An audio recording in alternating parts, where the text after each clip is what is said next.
today I'm here to talk to you guys about something that's near and dear to my heart, and I hope that you guys really enjoy this video. I'm coming to you all to talk about faith.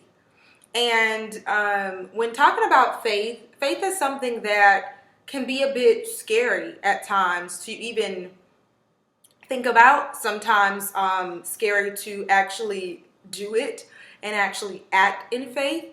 And last year, at the beginning of last year, maybe the year before, at the end, God started dealing with me on faith. And I've been a believer all of my life. Like, my father's a pastor. I grew up in a household where church and scripture and living for God was the norm. That's just what we did.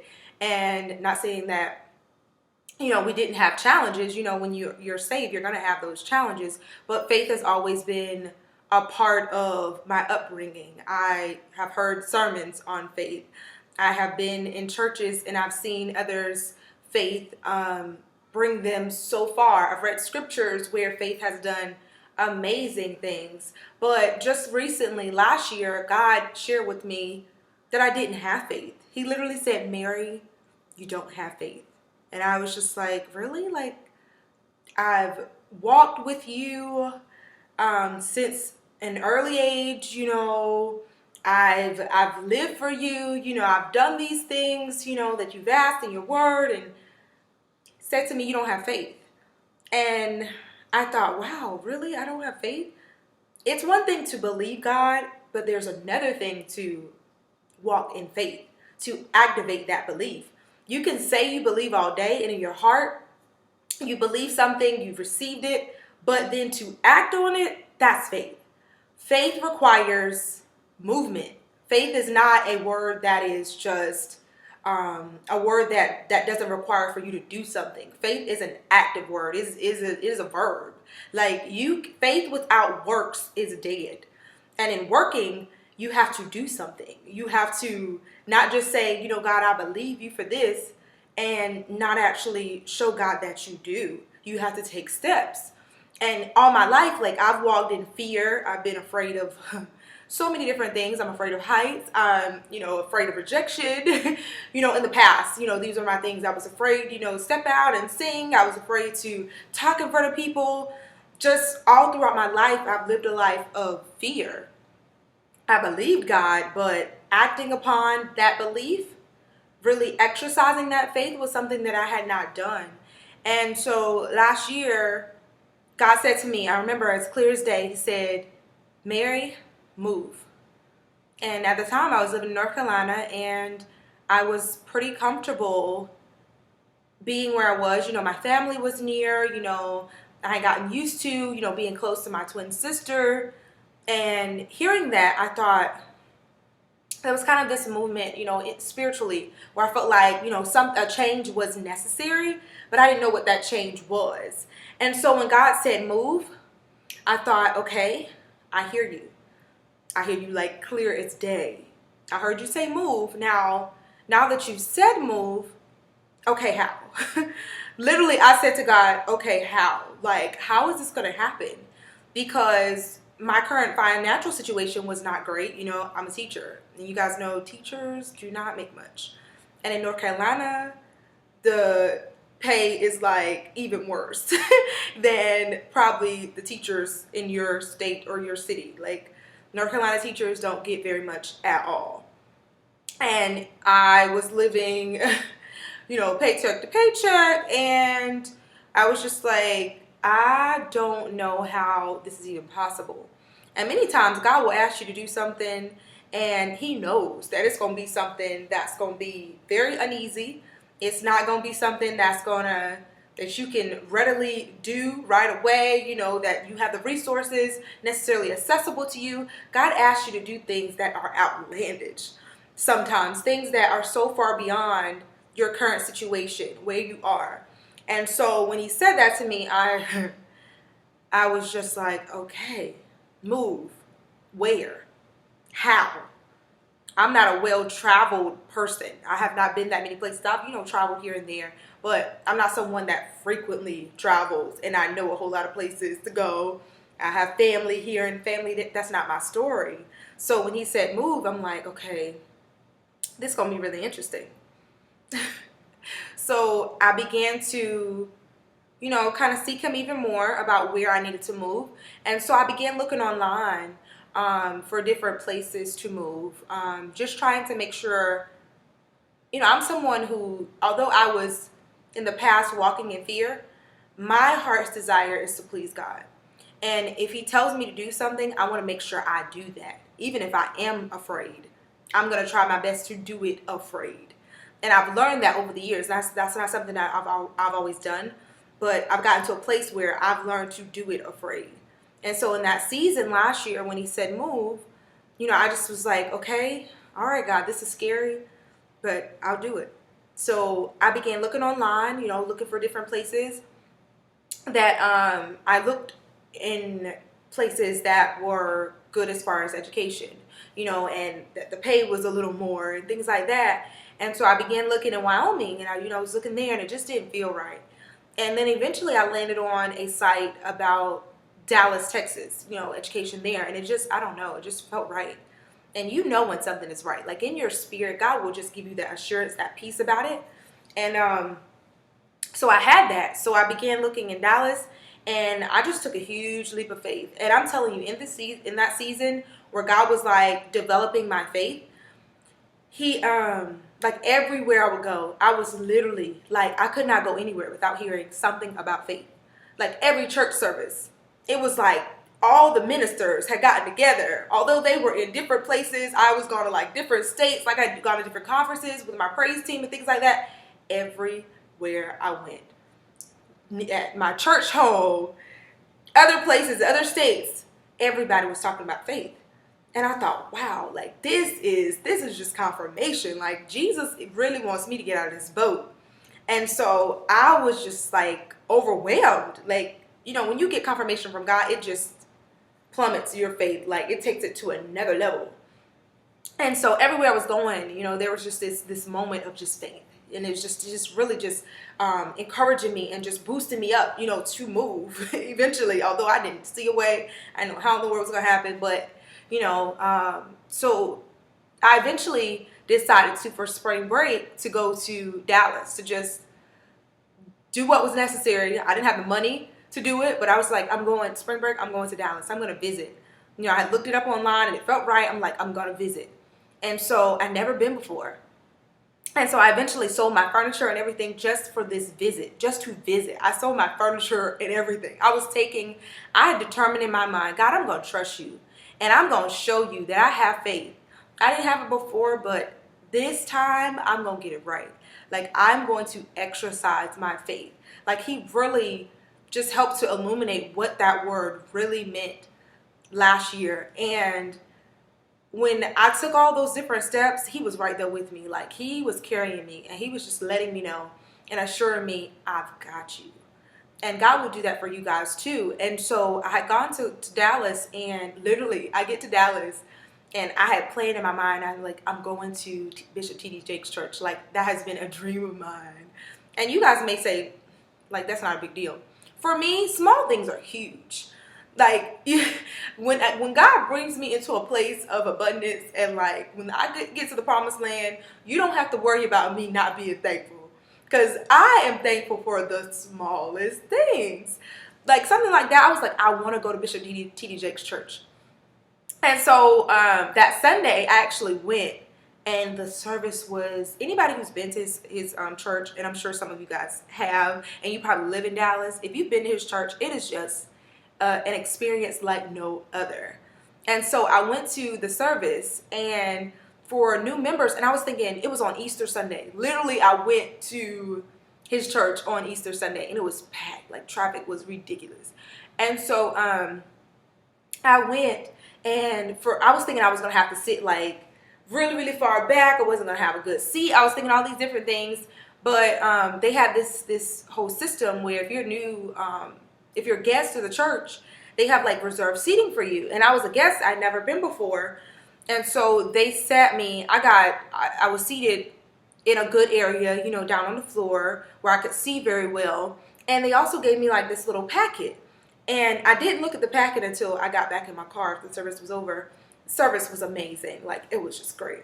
get back in my car, I take out the little pamphlets and things that are inside the bag that they gave me, and there is a message, like there's a CD on faith. And I'm like, really, Jesus? Like, you are just something else. And so when I got that message, it was like God was telling me, okay, you took this step and you're going to need some encouragement along the way. You know, this is only a part of it. You showed me, you know, you have that. You stepped out. You know, you did step out. You sold your furniture. You know, you actually visited this place. But I want to make sure that daily, the enemy's going to try to come to you, and he's going to try to tell you all sorts of stuff against what I've told you to do. He's going to try to discourage you. He's going to try to make you believe that this is not possible. So I need you to hear on a regular basis that you can trust me, that you need to exercise this faith. And I need you to hear others' testimonies, because we overcome by the testimony of others, which is kind of why definitely why I'm sharing this with you guys. And so I got in my car, and like every day I listened to that message, and it was a powerful message, like every single day. And it just constantly just fueled me, just fueled my faith even more.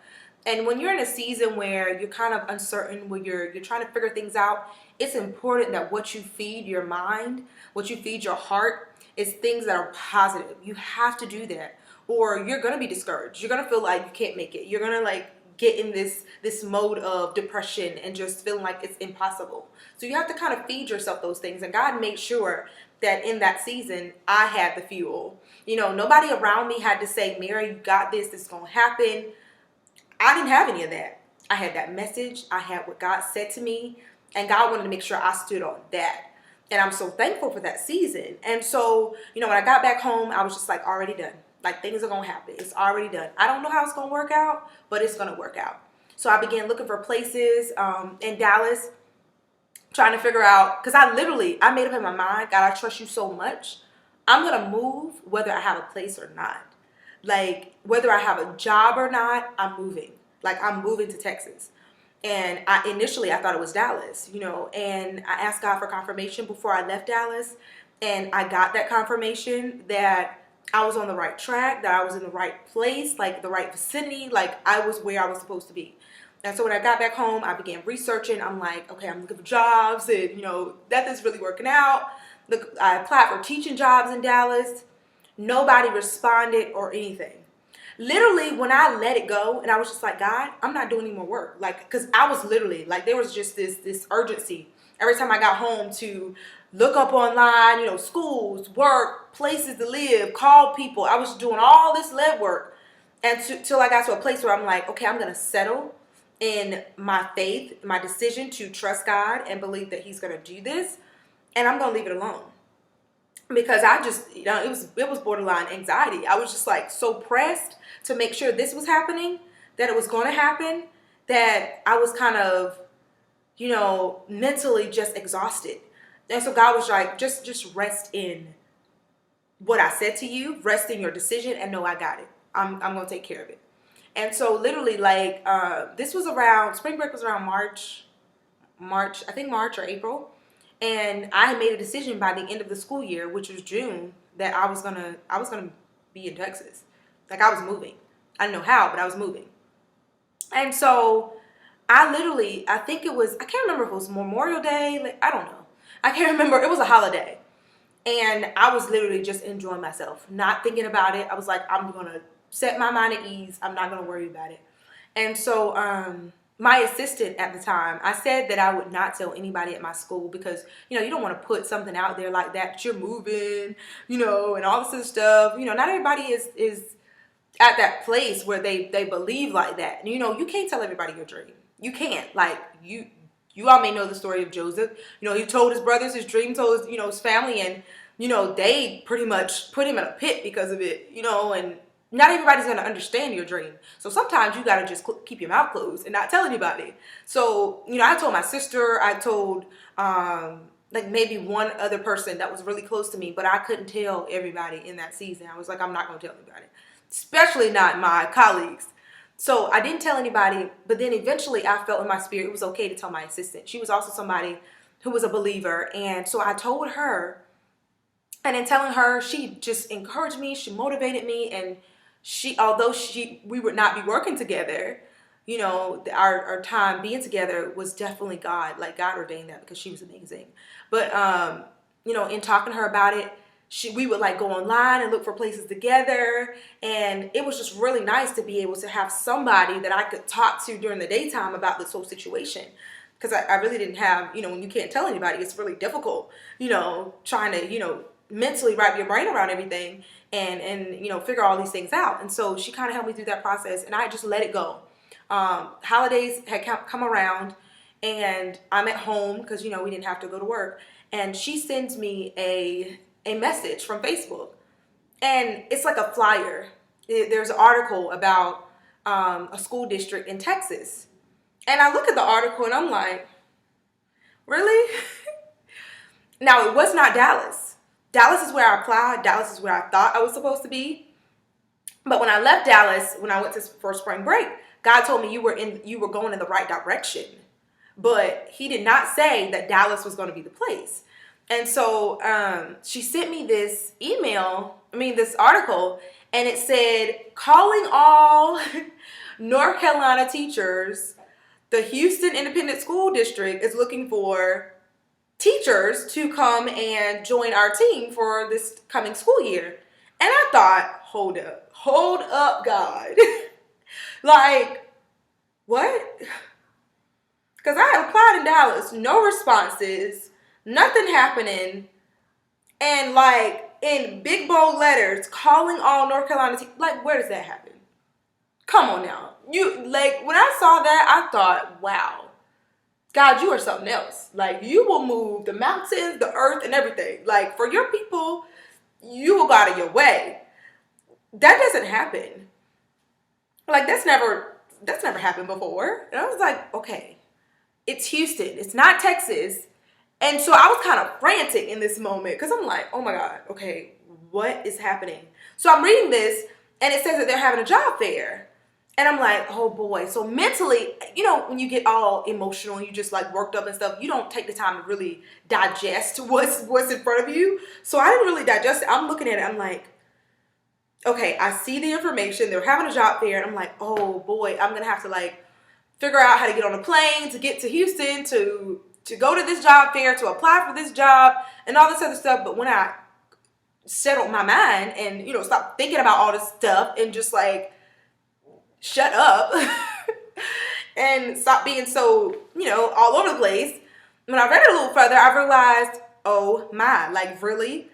They were having the job fair in Raleigh, which is in North Carolina. So I was like, okay, Jesus, really? You gonna bring the people to me? What? So I was literally like, I didn't know, I was speechless. I didn't know what to think. Except that this is not something that happened by chance. I dare not believe that this happened by chance. And so literally the week that I found out about it was the same week that they were having the job fair. That is definitely God. So I had relaxed my mind about this situation, given it to God, let go of it, and was just like, I take my hands off of it. I give it to you. Literally the next week, well, you know what? Let me back up a little bit. Prior to that, I told God, it was getting closer to June. Like, we were in May. And I was like, God, you have a month. You have a month to do this. I need all this stuff to begin working out because nothing was happening. You know, March was when I had spring break. So I had some, you know, time in between to kind of figure things out and, you know, try to, you know, sift it through things and try to, you know, do my own thing, which is not really good. And once I took my hand off of it, I was like, God, you got a month. I need you to do this. I believe you. I trust you. You said you wanted me to move. I'm going to step out on faith and I'm going to move. But I need you to do this stuff. Like, I need everything worked out. Like, financially, provision needs to be made. Because literally, I was thinking I was going to Dallas and Sister Girl was going to be staying in somebody's hotel, like running up credit cards, all this other stuff. That's what I thought. But God had a completely different plan. I told God, you have a month. And so once I said that, I let it go. That's when this happened. I think a week or two after, my assistant sends me the article, and she's in it, like, plastered across the article is calling all North Carolina teachers. And they were having the job fair in Raleigh. So job fairs in Raleigh, and I told God before going, like maybe an hour later, I was like, I'm booking a hotel in Raleigh so that I can go and I can do this and see what happens. Raleigh was like 3 hours from where I lived at the time. And so I was, I had to stay in a hotel because I didn't want to drive and be all, worked up and not be settled prior to the job interview. And so I did that, and I said to God, this is in your hands. If you want me in Houston, then I need you to make everything work out. Let me get the job that day. Like, let me get the job. And so I went into it already done. And I was like literally not as frantic as I had been in the past. Usually I would be like super worked up, like all over the place. But in this moment, because I was so relaxed in God and what he had said to me, and knowing that it was going to work out either way, I went into it and I said, whether I get the job or not, God wants me in Texas. God is going to fulfill his purpose in my life. Whatever he wants me to do, it's going to happen. Like, it's going to happen. And so when I went into it, I wasn't stressed at all. Like, literally, I was meeting new people, talking to people, having a good time, enjoying the moment. And everything just felt right. And I was just like comfortable because I really relaxed in God. And I was just like, whatever happens, happens. It's going to work out either way. This opportunity came, but God can send another one. And so literally after interviewing, it was a long drawn out process. After interviewing everything, I got the job. And I was like super excited because I'm like, God, like you did this. This is you. And I love how God does things that are so far-fetched. And it's like you have no other explanation for it except for this was God. And so everything started falling in line, like literally thing after thing. Everything just kept falling in line, like my place to stay. Of course, there were some things that fell apart, but God put those pieces like all the way back together. Like he mended them so well, like they were so well knit together and orchestrated that it was just like, really, Jesus, you a bad man. You are bad. And it was just like so awesome how he did that. And once I got here, everything just worked out. Like literally a week after I got here, I began to miss my sister and my family and everything. And I'm like, God, send me people. Like send friends that are living a lifestyle that's similar to mine, people that, I can do life with. And he just opened doors. He sent people. He sent the friends. Like I have a best friend now, and it's almost like I've known her all my life. I feel like she's like my sister, and I literally just met her last year. Like it was so God. And I'm just really excited about what God is going to do because, I know this is not it. Like the teaching thing was just the vehicle to get me here, but there's a greater purpose for why I'm here. And I want you guys to understand that whatever God has told you to do, whatever that faith move may be for you, take it. Like you're not going to regret it. And it just creates such a strength in you, having the confidence in God to just step out and believe him. There's a scripture in the Bible that talks about Peter, and that was one that God just kept bringing in my spirit over and over again about Peter and how Jesus was walking on water and he calls Peter out to him. And Peter was, of course, this was shaky ground. This was new to him. This was foreign. He had no clue, like, what? Walking on water, like, you're able to do this and you're calling me out to do this too? What? He's a little uneasy about this whole thing. Like, it's unfamiliar. It's unfamiliar territory.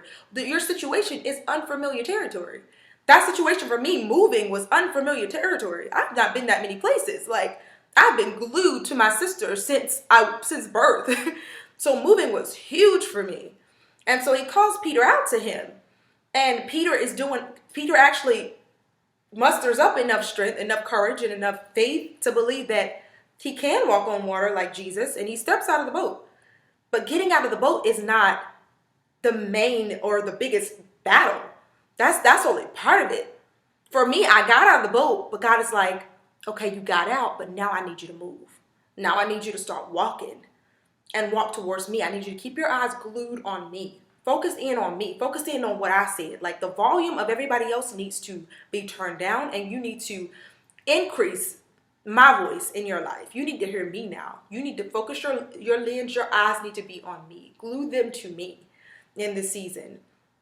And, Peter was like, okay, God, like, I believe you. And when he believed and he zoned in and he focusing on God, he was walking on that water. It was steady ground. But the moment he took his eyes off God, he began to sink. So in this season, wherever you are, whatever you're dealing with, have faith. But don't just get out of the boat. Move. Start taking steps. Show God daily. Get up in the morning and just begin to confess. I get up some days and I'm like, okay, God, I don't feel like talking. I don't feel like saying anything, but your power, I'm telling you, I told my friend the other day, girl, you missing out. Like, your power is in open your mouth. Don't keep your mouth closed. Guys, don't get lazy with your tongue. That's a part of faith too. It's being willing to open up your mouth and confess these things. And so in that mode, Peter's like, this is, you get in your own head and you begin to get settled in your past thinking, your past ways. And God is like, no, I need you to focus in on me. I need you to trust me. I need you to have the faith to believe that I have begun a work in you and I shall finish it. I'm going to finish that work. And, when Peter began to sink, it's just how we are. Like, I need that to be something that really registers with you guys. Just understand something that seems so impossible. Like, man, walking on water, when does that happen? Like, really? God showed him what he was capable of. He showed him that I can do this and I put the same power in you. You can do this too. God said even greater works shall we do. And so Peter's walking on this water and God has shown him, you can do the things that I do. Like, I don't expect for you to be mediocre.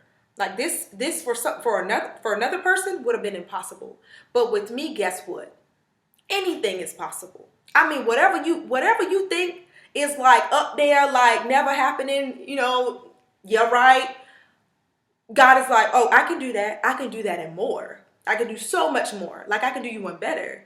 So whatever your situation is, if it's health issues, if it's finances, if it's, promotion on your job, whatever you got going on, and you're just like, okay, God, this has been year after year, this has been happening. If it's a relationship situation, because I'm in that situation where I'm like, okay, God, like, really, it's been a long time, coming, but I have faith because of that past situation.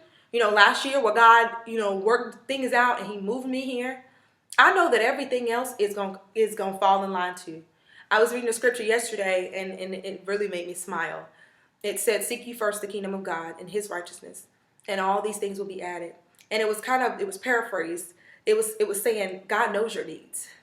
Your needs are going to be met, but you just have to focus in on me. So that's what you all need to do in this season. That's what I need to continue to do. It's a daily thing. You really have to fuel yourself, refuel yourself. Gas in your car, it gets low and you can't drive it if that gas is running out.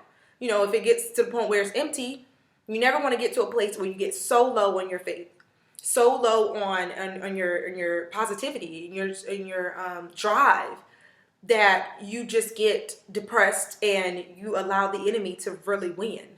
You cannot do that. You have to consistently fuel yourself, consistently talk to Him, open up your mouth and believe Him and trust Him. And whatever God has said to you, whatever it is, it might seem really far-fetched, but if He said it, He's going to do it. He is going to bring it to pass. So just believe, have faith. God is able. He really is. And I'm living proof of that. God has done some huge things in my life. The situation I just shared with you guys was huge, like huge for me. And what I believe, what's so great is, I'm not settling in that and just being like, oh, God did that, that's huge, and that's it. No. Now I'm believing God for something else. Yeah, I believe Him that He's going to do even greater. God is not somebody that just gets settled in, oh, I did that work and, that's it for you. That's all you get. No. God has a great purpose for us. So He needs there to be a strong sense of trust, and There needs to be a strong sense of integrity that's built in you. Your character has to be built. And God is doing that all in this process that you're facing, this process that you're dealing with now, this process that you're going through now. And even with me, he's doing that. And so I just encourage you all to just have faith in God. And don't just let that be a word that's just, that just goes and it just has no meaning. And you just hear in church and you just, kind of hear it and say you have it, but you haven't activated it. It's an action word. So put God to the test. Believe him for great things. Like, really, he can do it. He can do it. So this video is so long. I was not expecting to talk this long. But I hope that you guys enjoyed it. And for those who watched until the end, God's going to do something great for you. I just hope that you guys have a wonderful year. Remember, walk in faith and believe God for greater. What you're believing for is small, really, compared to what he wants to do. So believe him for great things this year. He will do it. He will. I'll talk to you girls later. Love you all. Bye.